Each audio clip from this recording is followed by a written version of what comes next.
esperando ya la primera llamada. Llámanos ahora. Ahora mismo llámanos. Cualquier pregunta, el tema es libre. Cualquier pregunta que tengas, absolutamente cualquier pregunta que tengas. Dios te bendiga. ¿Cómo te ayudo? Bendiciones, pastor. Bendiciones. ¿Cómo te puedo ayudar? Bueno, pastor, mi pregunta es con relación a el futuro, lo que es el templo de Ezequiel, el capítulo 40. Sí.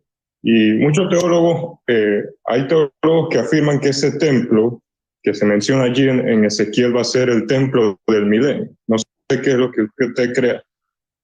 Pero en ese templo, si uno sigue leyendo allí, dice que va a haber sacrificios de animales. Van a volver los sacrificios de animales, sacrificios por los pecados.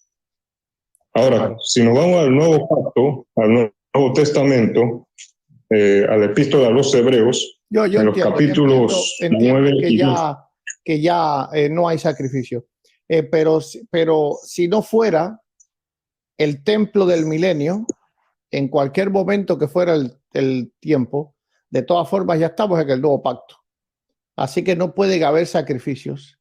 Independientemente si es que el milenio es antes o después del milenio. Porque Hebreos 10:14 dice claramente, con una sola ofrenda hizo perfectos para siempre a los que se acercan. Entonces, ¿qué podemos ver allí? Bueno, que Dios está hablando de una forma simbólica para que Israel entienda qué es lo que va a suceder allí. Y lo que va a suceder ahí es que pues el mundo entero va a adorar a Dios. Ok.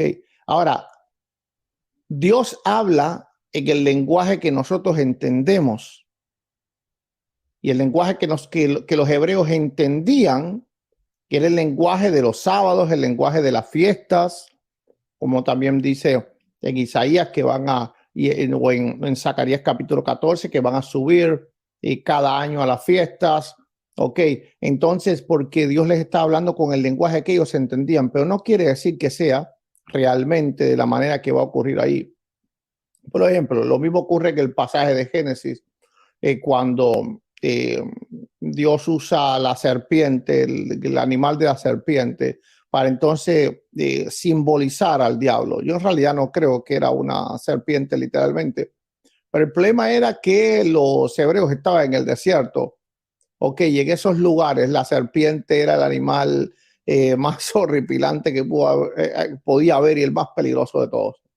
Por lo tanto, Dios usa simbolismos que el hombre vaya entendiendo a lo largo del tiempo. Así porque cuando Jesús llegó a Israel, que Israel era un territorio completamente agrícola en ese sentido, pues entonces por eso lo usó la vid, los pámpanos, para que entonces ellos entendieran, o ya había dinero, usó el denario, es decir, usó los talentos.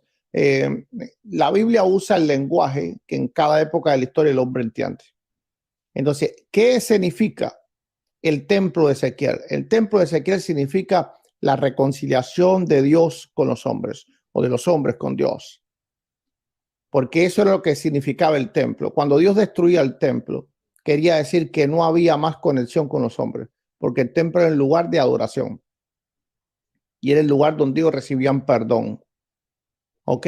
Entonces, ¿qué es lo que significa o qué es lo que simboliza el tercer templo? Bueno, el tercer templo significa la completa reconciliación de Dios con los hombres, es decir, el perdón eterno de Dios. Entonces, yo sí creo que va a ser en el milenio.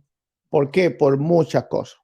Primeramente, porque construir un templo así no tendría sentido si no va a haber una adoración continua por mucho tiempo en ese templo. Porque ¿para qué Dios va a construir un templo de esa forma si no hay un espacio grande en cuanto a adoración? No tiene sentido. Ese templo es literalmente enorme, grande, mucho más grande que el de Salomón. Ahora, hay quien dice que es un templo así como simbólico, espiritual. No, no tiene tampoco ningún sentido, porque si se refiere a la iglesia como tal, Zacarías 14 dice que las naciones subirán a adorar a Dios. Entonces no tiene sentido que las naciones vengan a adorar a Dios en la iglesia como incrédulas. Yo creo que va a ser un templo literal, pero porque la Biblia narra sus medidas y no tiene sentido que narre medidas cuando es simplemente un lenguaje retórico. No sé si Jesús decía, yo soy la vid, no va, ahí está hablando retóricamente porque él no da las medidas de la vid y las particulares de la vid, y que la vid tenía una hoja blanquita y la hoja un poco más verdecita. Pero cuando la Biblia describe tan bien ese templo, no puede haber ninguna duda de que ese templo va a ser literal. O sea, pero Zacarías 14 dice que no solamente van a adorar a Dios de año en año, sino también van a celebrar la fiesta de los tabernáculos. Exacto, porque es el lenguaje que conoce Israel. Es como una circuncisión. Por ejemplo, cuando Dios llama al pueblo de Israel a ser una nación de reyes y sacerdotes, Dios proclama que el pacto con ellos y con el sacerdocio de Israel va a ser perpetuo. Pero el problema es que ese sacerdocio pues no fue perpetuo. ¿Qué pasó? ¿Falló la palabra de Dios? No, no falló la palabra de Dios. Simplemente Dios habla.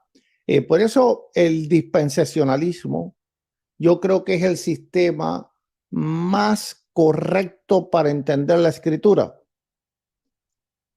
Aunque yo soy dispensacionalista un 95% y cosas que el dispensacionalismo no las creo correctas, pero sí creo que es importante para tú poder entender la Biblia que veas la Biblia en dispensaciones, que Dios va hablando de diferentes maneras en diferentes épocas, no por pactos. Habla todo lo mismo con un pacto y habla todo lo mismo que el otro. No, porque no se puede entender.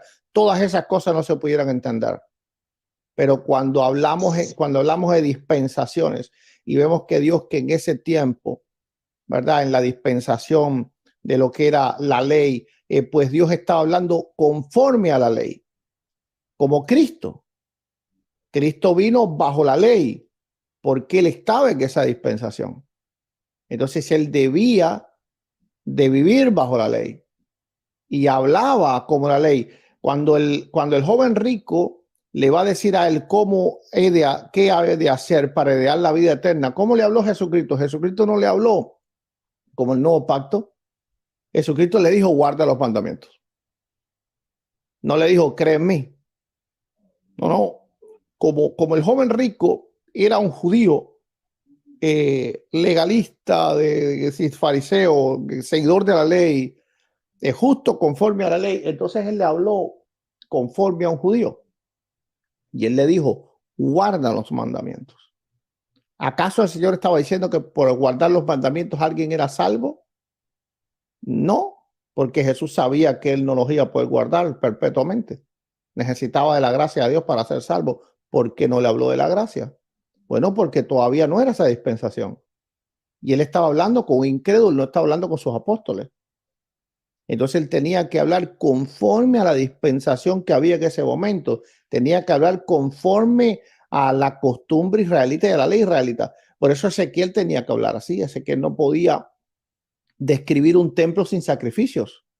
El pueblo de Israel no hubiese creído en ese profeta. Le hubiese dicho, ¿y dónde están los sacrificios en el templo? ¿Y dónde están los sacerdotes? Ahí tienen que estar los sacerdotes. Entonces, por ejemplo, yo siendo evangélico, yo tengo que hablar como evangélico. Porque si no, entonces, si Dios me está usando a mí, tú no me vas a entender. Pero tal vez entonces de aquí a 10 años yo hablo de otra manera. Vamos a pasar a la próxima llamada, mi hermano. Espero que hayas entendido. Dios te bendiga muchísimo. Hermano, sí. Pastor, sí. Antes de cerrar, déjeme ver si entendí bien.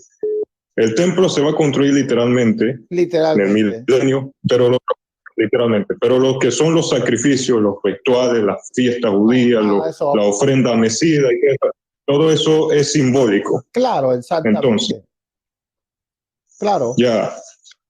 Claro, porque hay porque hay un Nuevo Testamento que dice que eso no puede ser y la Biblia no se contradice. Por lo tanto, si eso ya no puede ser, tienes que entender que fue un lenguaje meramente simbólico para que el pueblo de Israel entendiera. Como mismo el joven rico no se iba a salvar guardando los mandamientos, pero Jesús le habló como un judío. Bueno, muchas gracias, mi hermano, que a mí nos llamaban. Vamos a pasar a la próxima llamada. Dios te bendiga mucho. Pastor, igualmente, Dios le bendiga. Bendiciones, amén.